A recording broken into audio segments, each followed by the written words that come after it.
Would be opposed. I call Julianne Genter. Chair, thank you very much. I'm very pleased to have another opportunity to take a call on Part 1 of the bill, as there are so many different changes happening in Part 1 of this bill.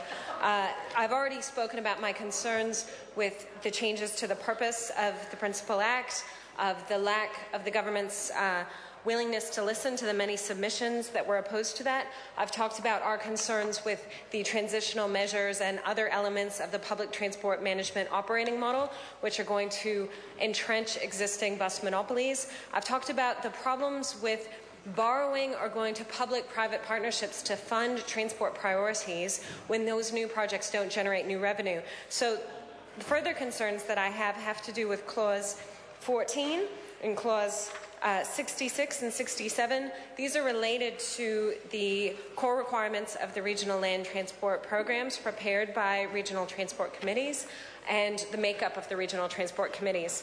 Mr. Chair, during the Select Committee process, we heard from a number of regional councils, people who have sat on regional land transport committees, and in almost every single case, perhaps every single case, they said that they benefited greatly from the additional members, such as representation from the police, representation from disability community, representation from cyclists and walking advocacy groups, because all of those different perspectives were able to provide the Regional Transport Committee with solutions to problems before projects were implemented. So even though it may have taken a little bit more time, having that broad perspective from a number of different areas resulted in more robust decisions being made. And when we see the sort of horrific accident that happened at the Kiwi Rail level crossing in Morningside, where there wasn't adequate disabled access and a woman in a wheelchair was trapped and hit by a train, that sort of problem with the design of transport projects is exactly what can be avoided if you have robust input into the projects and into the prioritization of projects. And while I expected regional land transport representatives to tell me that there was some problem with having these additional representatives on their regional land transport committees, in fact, every single one of them, when I asked them about it, said no, they really valued it and they didn't want the change that the government was proposing. So it doesn't seem like there was actually any problem with having that broad representation, a requirement for broad representation in the Principal Act. The problem or perception of a problem came from the government, who simply wants to streamline everywhere, and the result of streamlining and making this change, despite the fact that the individuals directly involved said that it was beneficial, will be that we will see more of these problems where regional land transport committees won't have the diverse interests of end users inputting into the planning and programming of the regional land transport priorities.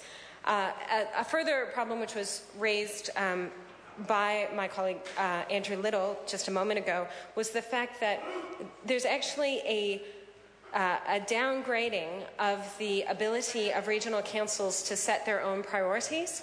And we see this with the changes to the core requirements in Clause 14 of regional land transport plans, that they're going to be required to be consistent with the government policy statement on transport funding.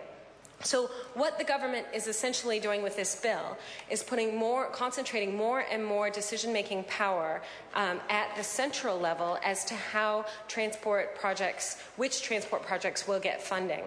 And there's a couple of different problems with this. Firstly, regional and local ratepayers are major contributors to the money that's going into transport projects. And they really should have some say as to what their priorities are. But secondly, it is actually taxpayers all over the regions that are paying the road user charges and the fuel taxes that are going into the central government's transport budget. Ironically, when the former Minister of Transport, Stephen Joyce, asked the Ministry of Transport for advice on the amount of vehicle trips that were being taken on local roads, which are half funded by ratepayers, not by road users, and how many were being taken on state highways, which are 100% funded by the government, but are funded basically by road users everywhere, whether they're driving on local roads or on state highways.